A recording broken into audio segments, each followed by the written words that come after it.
¿Cae la maldición sobre los que turban el sueño del faraón? ¿Por qué murieron tan rápido los que entraron en la tumba? ¿Fue Tutankamón quien los mató? Bienvenidos a Rompemitos.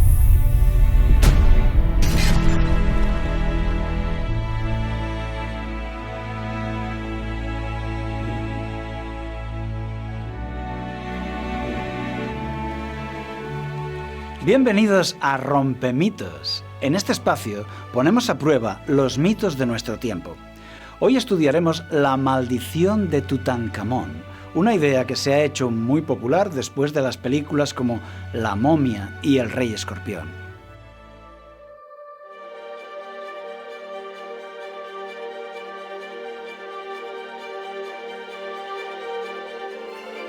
Estamos en El Cairo, la ciudad más grande de África, con 16 millones de habitantes. Hoy nos recibe un rey en su propia casa, en el Museo Egipcio.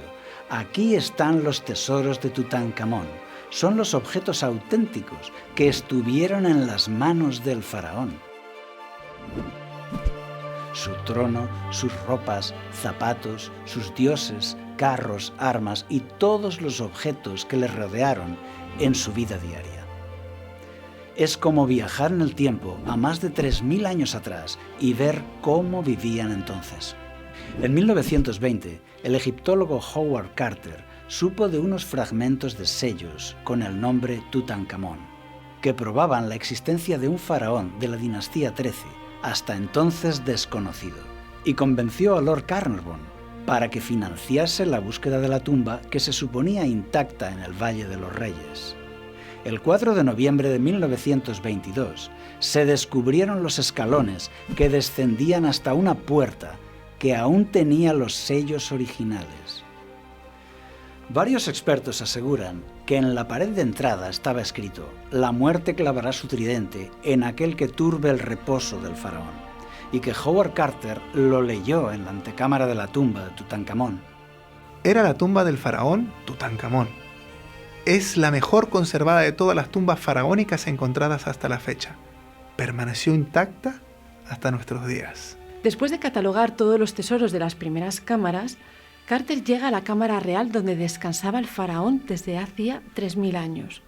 La abre y entonces empiezan a morir personas que habían visitado la tumba.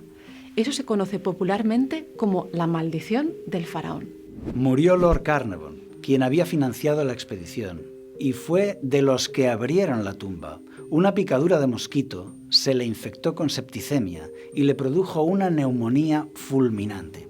Se cuenta que a la misma hora de su muerte en El Cairo hubo un gran apagón que dejó a oscuras la ciudad, y que en su casa de Inglaterra su perro aulló misteriosamente y cayó muerto.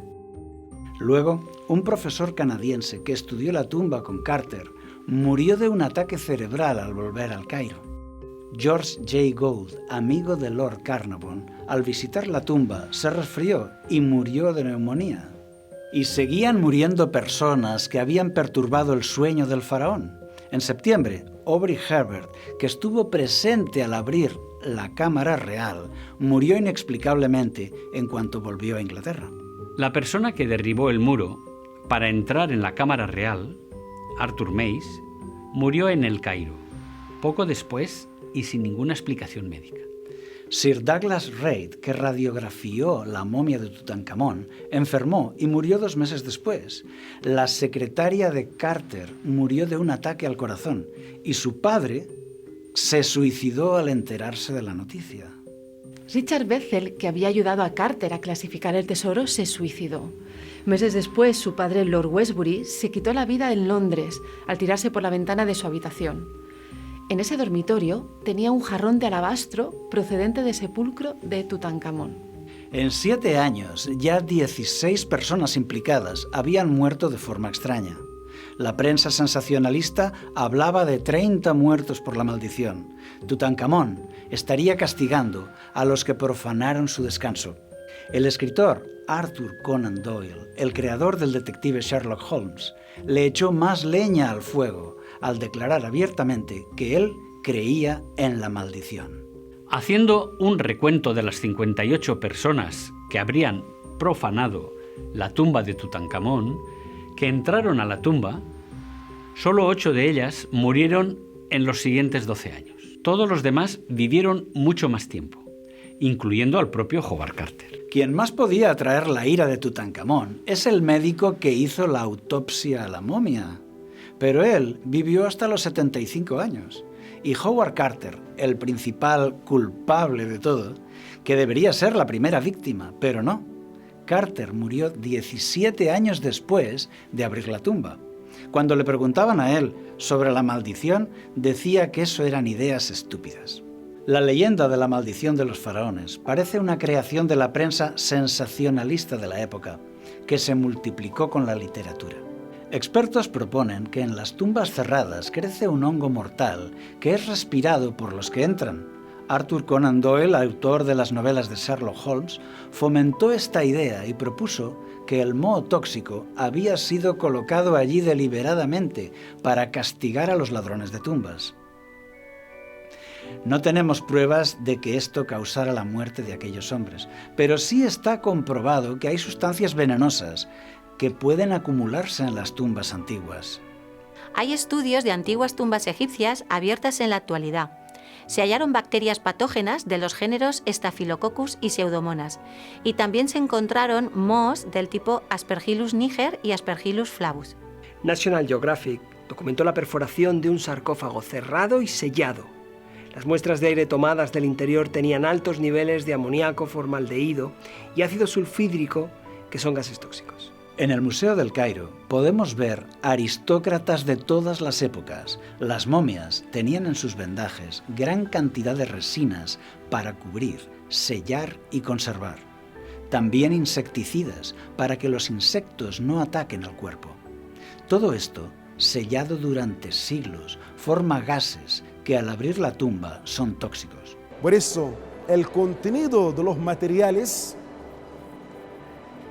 resultaba tipos distintos de bacteria, resultaba un aire envenenado, es lógico, por lo que tiene de contenido de comidas, de materiales, de óxidos, de tal.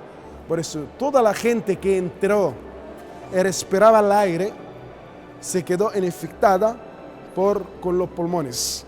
Por eso desde allí, o después, pocos años después del descubrimiento, nació lo que se llama la maldición de los faraones o la maldición de Tutankamón. Sobre la maldición escrita en el muro de entrada, que decía: la muerte clavará su tridente en aquel que turbe el reposo del faraón, nunca ha aparecido. Quizá ni siquiera existió. Algunos dicen que estaba en la pared que fue derribada para entrar en la tumba y que quedó totalmente destruida. Pero es difícil de creer porque la inscripción no aparece en las notas de Howard Carter. Y él tomaba nota de todo para documentar cada detalle, con tanta meticulosidad que tardó 10 años en catalogar y vaciar la tumba. Para otros, Carter no mencionó la inscripción porque no quiso prestarle atención, para que así, al ignorarla, consiguiera escapar de ella. Interesante.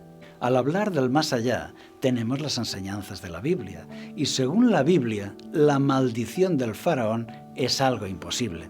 La Biblia enseña que los muertos no pueden actuar contra los vivos, pues la muerte es un estado de inconsciencia total, como también la ciencia nos ha demostrado. Los muertos no pueden odiar, ni amar, ni recordar. Porque los que viven saben que han de morir, pero los muertos nada saben, ni han recibido su premio. Porque su memoria es puesta en olvido. También su amor y su odio y su envidia perecieron ya, y nunca más participarán en todo lo que se hace debajo del sol. Tutankamón no pudo vengarse, porque los muertos no pueden actuar ni sentir nada. Y aún más, los muertos no pueden pensar. Y todo lo que esté en tu mano hacer, hazlo con todo empeño. Porque en el sepulcro, que es donde irás a parar, no se hace nada, ni se piensa nada, ni hay conocimientos ni sabiduría. Los faraones no pueden castigar a nadie, porque los que han muerto no pueden pensar ni actuar. La Biblia dice que cuando alguien muere, mueren también sus pensamientos y sus recuerdos. Pues sale su aliento y vuelve a la tierra, en ese mismo día perecen sus pensamientos. No te preocupes por tus seres queridos que han muerto.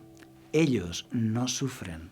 Los muertos descansan en paz y un día despertarán. Jesús no enseñó el espiritismo, enseñó la resurrección completa. La solución a la muerte no es el espiritismo, sino el día de la resurrección. Yo soy la resurrección y la vida. El que cree en mí, aunque esté muerto, vivirá. Te invitamos a cambiar la maldición del rey Tutankamón por la bendición del rey Jesucristo. Tú puedes apropiarte de sus promesas. Resumiendo, la leyenda de la maldición de Tutankamón fue creada por la prensa sensacionalista y la literatura. Las momias generan gases tóxicos en sus tumbas.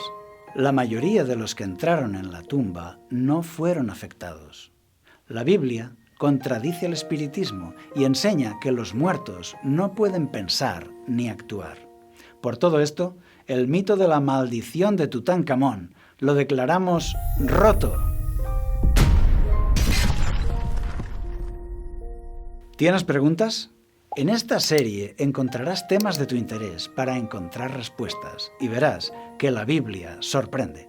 Si quieres conocer más sobre el espiritismo y lo que dice la Biblia sobre el alma, el contacto con los muertos o la magia blanca, entre otras cosas, te dejamos en la descripción 2 enlaces. Uno para descargar material interesante sobre este tema y otro donde podrás solicitar el libro El conflicto de los siglos, que en sus últimos capítulos trata sobre esto.